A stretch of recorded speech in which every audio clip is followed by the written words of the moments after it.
Greetings from Blacksburg. We're here at Lane Stadium, where Rutgers just survived in advance. It defeated Virginia Tech here for the first time in program history, up 16 points, blew that lead, but managed to have some clutch plays at the end on both sides of the ball to remain undefeated. Pat, let's start with who was your star of the game, the best Scarlet Knight that helped them, win this game. To me, it was Robert Longerbeam. Obviously, had the big play at the end. He had a bunch of tackles. He was really proficient in coverage. I was watching the Virginia Tech receivers closely. I thought Longerbeam did a great job all game, and he's going to have that signature moment for the rest of his life. A Virginia kid coming back to his home state, making basically the game-ending play. I thought Longerbeam deserved the game ball today. It's a good shout. I think there was a lot of contributions from a lot of guys, both good and bad. I don't know if there was one standout guy, so I'll just cheat and go with the quarterback. I thought Ethan Kaliakmanis had his best game as a Scarlet Knight so far, his second best passing day as a college quarterback. 269 yards passing, no touchdowns, but no interceptions. Made a lot of deep passes. Was kind of on the wrong end of a few sacks. The offensive line wasn't as great as it had been the first couple games, but he did what he had to do, and he did it while vomiting. He made a joke about Greg Schiano said, "Leave it all out on the field," and he certainly did with that vomit. So, and Rutgers as a team left it all out on the field. Looking back at this game, to you, what was the biggest moment, the biggest reason Rutgers won this game? Yeah, the biggest moment of the game, without question, is the screen pass to Ian Strong. Virginia Tech had just tied the game. Rutgers had about 4 minutes left to put together a game-winning drive, and they got down to, I think, like the 12-yard line on a 63-yard screen. And if you follow the podcast, Rutgers doesn't throw a lot of screens. So it's fascinating. Huge play. That'll be the moment that people remember for this one for sure. No doubt. I guess my play will be the one immediately after that. Robert Longerbeam comes out on a blitz, gets on Kyron Drone's face, jumps up and bats the ball in the air, intercepts the ball. And again, like you said, practically the moment that won the game. Rutgers had to get a first down, but at that point, it would be really difficult to see Rutgers blowing that one. I thought it was a huge play, a special moment, a signature moment perhaps if the season kind of goes the way Rutgers wants it to go. And I guess to that end, what does this win mean for Rutgers for this season? How should Rutgers still come out of here? I think this is the perfect game, sorry to hit you with this, but we heard the players say it a lot, and I really think it's true.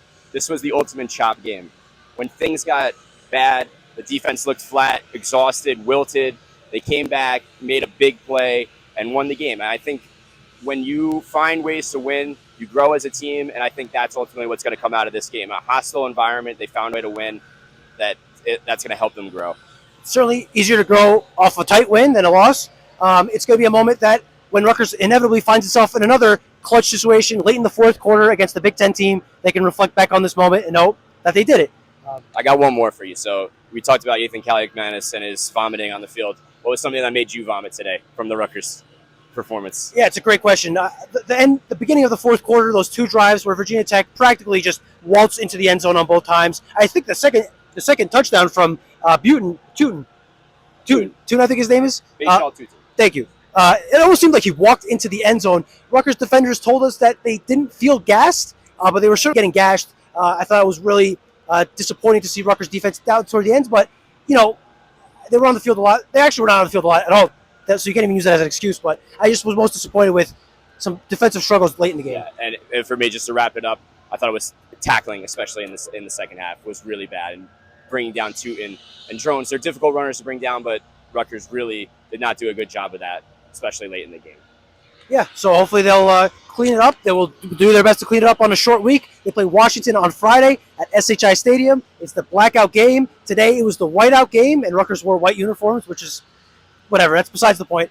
This place was packed. Enter Sandman was crazy, and I think Rutgers hope that their blackout game on Friday against Washington on national television will have a similar turnout. I think this might be the biggest game for Rutgers in quite some time. When was the last big game you could think of that Rutgers had like this big of an opportunity? Yeah, I think it's probably that Penn State game that will ultimately be remembered for.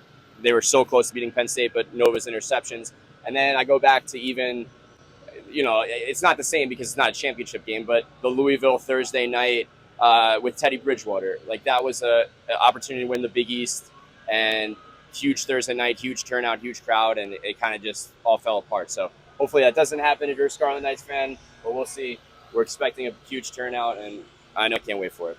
Yeah, listen, it's going to be a big game. Rutgers fans will hope that the result is different from those two games you mentioned. And if it is, I think Rutgers will continue on the path to having a special season. They showed some championship medal, I guess, just as far as winning a game that they almost lost. And we'll see how it goes on Friday from SHI Stadium. Until then, goodbye.